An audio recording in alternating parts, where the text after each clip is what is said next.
Hello, my name is Denise Hazelwood. I'm going to talk to you today about my take on what happened in Dealey Plaza on November 22nd, 1963. This is the JFK cut and paste assassination, part one. I tried making this all part one, putting it all together, but it was too long, so I broke it down. This is part A of part one. Where I'm going to talk about the Donahue Theory, my modification of the Donahue Theory. I've written 3 books on the Kennedy assassination: the JFK cut and paste assassination, Microstudies of an Assassination, and Microstudies 2. A very gross oversimplification of what I think happened in Dealey Plaza is that Oswald did it, but Hickey helped by accident. Well, in point of fact, I don't know for sure that Oswald did it. I lean towards Oswald, but the evidence against him was pretty weak. And who's Hickey? George Hickey was a Secret Service agent assigned to protect President Kennedy. He was in the follow-up car, and we're going to find out more about him in the course of this video. But there's more to this oversimplification that Oswald did it, but Hickey helped by accident. Instead of Oswald, I'm going to use the TSBD shooter, unless I'm talking about the official version of events, in which case I'll say Oswald. And Hickey was not a klutz, as some people believe the Donahue theory to mean. He was just a guy trying to do his job, and events conspired against him. It was a combination of events, a chain reaction, if you will, that caused him to accidentally shoot the rifle that he was carrying in the follow-up car. I'll use some abbreviations. I apologize if I use something that I haven't defined here. WC is for Warren Commission, aka the President's Commission on the Assassination of President John F. Kennedy. LHO is Lee Harvey Oswald, and I use Oswald for the official version of events only. The HISCA was the House Select Committee on Assassinations in the 1970s. Kind of reopened an investigation into the Kennedy assassination because critics were pointing out how the Warren Commission's story just did not hang together properly. Then we had the ARRB, the Assassination Records Review Board, which was established as a direct result of Oliver Stone's movie JFK. There were some other investigations besides the Warren Commission, the HISCA, and the ARRB, but for the time being, those investigations are the primary ones that I'll be talking about. TSBD is the Texas School Book Depository. SS is Secret Service. SA is Special Agent. SSA is Secret Service Agent. SBT is the Single Bullet Theory, also known as the Magic Bullet Theory. I abbreviate follow-up car as the FU car. Hopefully other definitions that I use will be defined along the way. My take is a variation of the theory of the late ballistic expert Howard Donahue, who developed this mortal error theory. A lot of people reject the theory because it's not sexy. That's Colleen Donahue's term. Colleen is the daughter of Howard Donahue, who passed away in the 1990s. Other researchers reject Donahue's work because he used HISCA evidence, and I say that in quotation marks, for his trajectory. He accepted the HISCA cowlick entry, which was revised from the external occipital protuberance entry that the Warren Commission used, that the autopsy doctors described. There are mistakes in Donahue's theory, but those mistakes were due to his reliance on fabricated evidence, which was, at the time he was doing his work, what he believed to be the best evidence. However, his theory is not just based on erroneous evidence as published by the Hiska. His theory was also based on witness accounts, and it's in that aspect that he was spot on. I'm also going to talk about an earlier headshot that I believe occurred in the assassination, and I'll provide the evidence for that in a later video. This one is just solely on the Donahue theory. It was originally published in a book actually it was originally published in a two-part article in the Baltimore Sun magazine in 1977.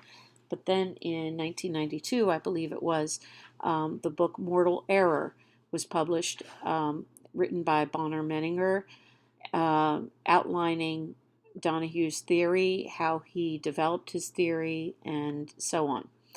More recently, in 2013, around the 50th anniversary, an Australian detective named Colin McLaren published a book called JFK, the Smoking Gun. And it was on this book that a documentary by the same name was aired on the Reels channel. You'll notice in the poster for the documentary that there's this rifle figuring very prominently in it. This is an AR-15 rifle, civilian model, civilian version of the M16 that was used in the Vietnam War. Donahue's theory, very briefly, is that the so-called fatal shot was the result of a Secret Service accident. It was fired by Special Agent George Hickey, who was in the follow-up car. His job was to man the AR-15 rifle kept in the follow-up car. The scenario is very similar to what researchers are now believing happened to Louisiana Governor Huey Long, in that they believe that Huey Long was accidentally shot by his own bodyguards. There was a doctor who was accused of the crime, but there is a lot of speculation that the evidence against the doctor, i.e. the gun in the car or whatever the evidence was planted. All right, the AR-15 rifle, why that is very important. I already said it's the same as the military M16. It was state-of-the-art in 1963. So people didn't recognize it for what it was. Many witnesses thought it was a machine gun, and they will refer to it in statements as a machine gun. It had a flaw that often caused it to produce smoke. Colin McLaren discovered this. It was thought to be a good bodyguard weapon because it could stop an assassin in his tracks without injuring the innocent bystander behind him. At any rate, Kennedy was supposed to have been fond of the AR-15. Here's a picture of him holding one, cropped from a larger picture. It's been said that he liked to shoot fish from his boat, the Honey Fitz, using the AR-15. The title of the Colin McLaren book and documentary, JFK, the Smoking Gun. The AR-15, the gas chamber rifle, had a flaw, the early models did, causing it to smoke. And here is the civilian AR-15, which you can see the smoke from, and the M16, the military version of the same rifle, again producing that puff of smoke that many witnesses described as coming out from under the trees by the road, or that kind of thing. We'll talk a little bit more about that. It had two settings, excuse me. One was a 3-shot burst, and you can see in this image that here's a shell being ejected, here's another shell being ejected. I'm not sure where the third one is, but this was in a 3-shot burst. Or it could fire a single shot, and that's what this picture is showing. As far as in the Kennedy assassination, it was set to a single shot mode. A couple of quotes that I'd like to reference. The first one is a quote from William Manchester's book, The Death of a President, which is based on 10 hours of taped interviews with Jacqueline Kennedy. These tapes are sealed in the Kennedy Library, which until we understand why they're sealed, I'll give you a theory as to why they're sealed in a little bit, until the death of Caroline. But this is based on quotes from Jackie Kennedy, even though this is not in quotation marks per se. What was so terrible was the thought that it had been an accident, a freak, that an inch or two here, a moment or two there would have reversed history. Now, this is very interesting for two reasons. One is the mention of an accident, and the other is the thought that it had been an accident, indicating that she thought it was an accident and then found out something different, which is exactly what my take on this whole thing is. Another quote I'd like to mention is that from John McCone. In 2015, about a year ago, declassified CIA documents revealed that John McCone, who was then head of the CIA, participated in a, quote, benign cover-up that was, quote, intended to keep the Warren Commission focused on what the agency, i.e. the CIA, believed at the time was the best truth, that Lee Harvey Oswald, for as yet undetermined motives, had acted alone in killing John Kennedy. So I do believe there was a benign conspiracy at work, benign only perhaps in the intentions of the cover-up, but the effects of this cover-up, this huge conspiracy to cover up what happened, have been anything but benign, as hopefully we'll see. A couple of other statements. Winston Lawson in the lead car, the car ahead of the president's limousine, said, I noticed Agent Hickey standing up in the follow-up car with the automatic weapon and first thought he had fired at someone.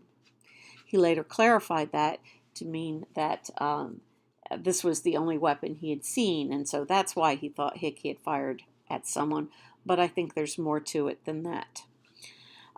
Before we go any further, I do want to kind of give an idea of where people were in the motorcade, some of the important characters. So this is the famous Altkin 6 photograph. I don't trust it to be completely accurate, fairly accurate, but not completely. It was kind of a common practice in those days to quote, enhance photographs, i.e. to airbrush them or adjust them, whatever, to enhance the emotional effect of the photographs. We can see here's Kennedy. He's been hit. His hands are in fists up at his chest. Right here is Governor Connolly turned to his right. We see Jackie's hand on Kennedy's arm, which one reason why I think that this has been, quote, enhanced is because I cannot get my arm in that exact same position. His arm seems to be too long there to have come from his shoulder over here, to come from here to his elbow, down to here, and then all the way back up here. But I do believe he was in this chest grab position. There are witness accounts of that.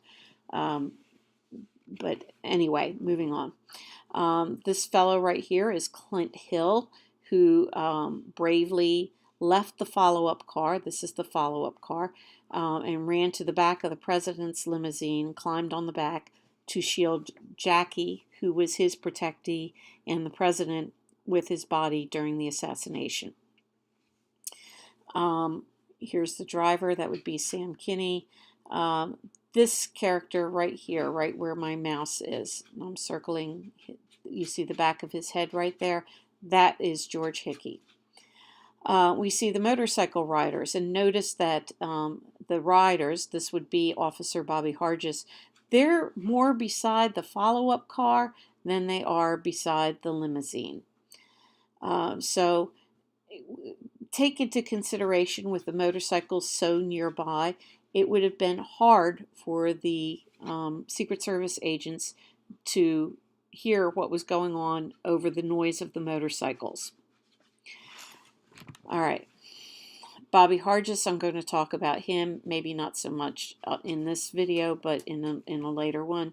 And then B.J. Martin, who was the boyfriend of Jean Hill. You can see Jean Hill's shadow. It's this shorter shadow right here. He was her boyfriend. Behind them is Lyndon Johnson's follow-up car. And we don't really see Lyndon Johnson, which led many researchers, or leads many researchers to believe that he ducked. But we do see Lady Bird Johnson, and especially for my interest today, we also see Senator Ralph Yarborough right here, sitting right behind the driver. A little bit later, I'm going to talk about the Vice President's Secret Service car and the open door here and the hand that seems to be melting through the glass, which has been described by other researchers as holding a phantom revolver. But I'll talk about that more later. For now, here's Hickey in the follow-up car. Here's Senator Ralph Yarborough, kind of following almost directly behind him in the motorcade. So again, driver Sam Kinney right here, George Hickey right here, he's turned to face the rear. Secret Service agent Clint Hill, the one who runs to the back of the president's limousine. Behind him is Tim McIntyre. I might talk about him in another video. And here is Bobby Hargis, who's very important to what I think happened. Another quote that I want to talk about comes from a Secret Service agent named John Norris, who told Vanity Fair magazine, quote, "Except for George Hickey and Clint Hill, many of the other Secret Service agents just basically sat there with their thumbs up their butts while the president was gunned down in front of them. And yet, in the official story, all Hickey did was pick up the AR-15 after the shots were fired when his car reached the triple underpass. And other agents were saying that they drew their revolvers as well. So why was Hickey singled out and mentioned first? Because he reacted first to the assassination. He was trying to do his job when events conspired against him. But he picked up the AR-15 rifle with his plan to shoot back at the assassin, but then the accident happened. All right, some of the supporting evidence for the AR-15 accident, very important, are the Gunsmoke witnesses, the nose witnesses who smelled Gunsmoke on the street. We're going to take a look at that in just a minute. Reports of a Secret Service man, quote, being killed too, or falling. We're going to take a look at that. There were a lot of people who saw Hickey with the rifle, which they described as a machine gun. Ear witnesses who reported gave different accounts of the number of shots, the sequence of the shots, and so on. We're going to talk about that, or I'm going to talk about that in this video, maybe part B. But nose witnesses are very important. Some of the people who smelled Gunsmoke down on the street was the wife of the Dallas mayor, Mrs. Earl Cabell. All these different people smelled Gunsmoke. A book called Murder from Within, which posits that Lyndon Johnson had Kennedy killed because Johnson wanted to be president. That book offers this very lovely graphic of the Gunsmoke witnesses, and you'll see how they all kind of come in line here on the street. This is the wind direction that the wind was blowing on November 22nd, 1963. So you can see it's impossible for a shot having been fired from this window right here to come down to the street to be smelled on the street by these witnesses. What they were smelling was the Gunsmoke from the AR-15 rifle. And there was one other witness who's not listed on this graphic. He was on the next underpass, not this one, but the next one down further this way. As the motorcade went underneath him, he could smell the gun smoke. That was a police officer. Newspaper account described the assassination with, seconds later the cavalcade was gone. The area still reeked with the smell of gunpowder. Again, Senator Ralph Yarborough was almost directly behind Hickey in the motorcade. He had some very interesting things to say. At Parkland Hospital, while the doctors were trying to save Kennedy, Ralph Yarborough was outside in the parking lot, and he was swarmed by reporters, and they were asking him questions, and he said a few interesting things. One was, you could smell powder on our car nearly all the way here to the hospital, meaning Gunsmoke. He also said, very interestingly, the third shot he heard might have been a Secret Service man returning fire.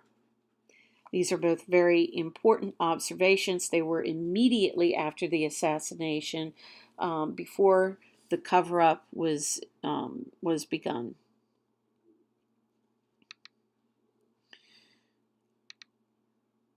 Okay.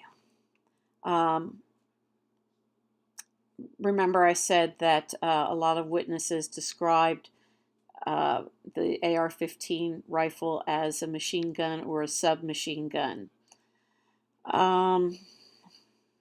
Let's see. Oh, I wanted to point out that a lot of witnesses described the limousine as coming to a stop during the assassination. That's something that we're going to be looking at very closely when I talk about the Zapruder film. There were lots of accounts of a Secret Service man falling over like he was killed too. Here's one account. This is by Austin Miller in his sworn Warren Commission testimony. He says, I saw a man fall over. And he also said that the shots sounded like they were coming from right there next to the president's limousine. S.M. Holland is a very important figure for my modified Donahue theory. Holland was standing on the triple overpass. You know, the motorcade went underneath him on their way to Parkland Hospital. He said in various sources, after the first shot, the Secret Service man raised up in the seat with a machine gun and then dropped back down in the seat. I actually thought when they started up that the Secret Service man with the machine gun was shot too because he fell backwards. Vincent Bugliosi, the author of Reclaiming History, points out that Holland was the only witness to say this. However, there were multiple early rumors and reports that a Secret Service man was killed too. And we're going to look at a couple of those right now. Here's one. Sorry, let me get this on here.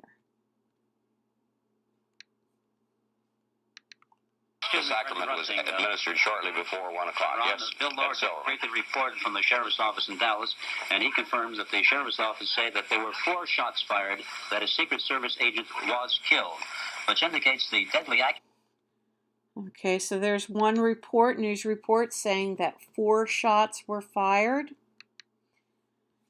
Here's an interview with witness Roger Craig, who's a lot of conspiracy theorists like him because he had some very interesting things to say. Were you aware the president had been hit? Not at that time. Now, people were mentioning the president was shot, and someone else said a Secret Service agent was shot, and there were just stories flying all over. But Okay.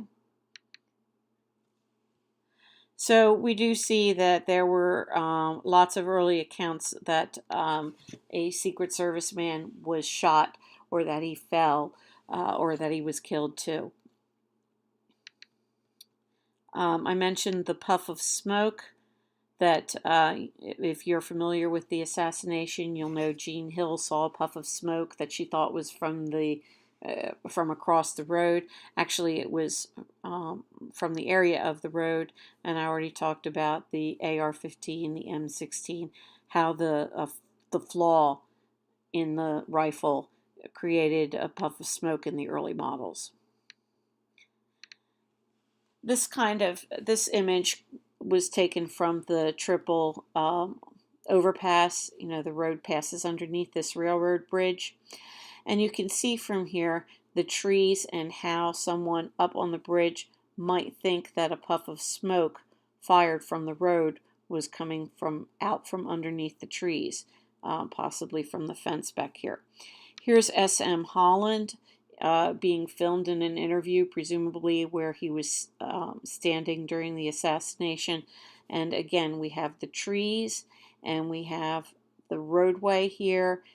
He thought somebody was shooting from back here somewhere, but you could see why he would think that maybe smoke from that way was blowing on the road, but actually the wind was blowing this way.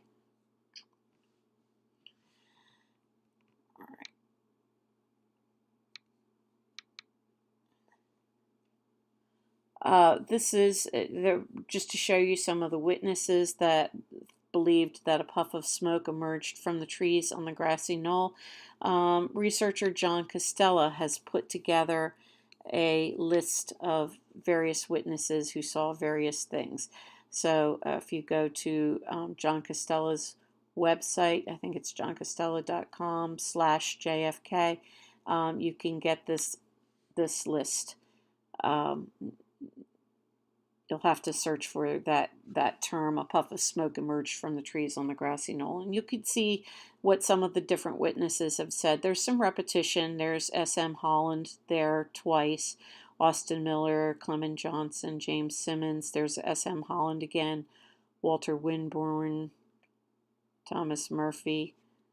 Okay, so Jean Hill is not mentioned there, but she is seen in interviews where she says, "I saw a puff of smoke." So she wasn't alone. All right, if I don't quit here, I'm going to, if I don't quit here, I'm going to run out of time and it'll be too long to upload. I'll be back shortly with part B to part 1, part B on the Donahue theory. So stay tuned and I'll have the next video up shortly.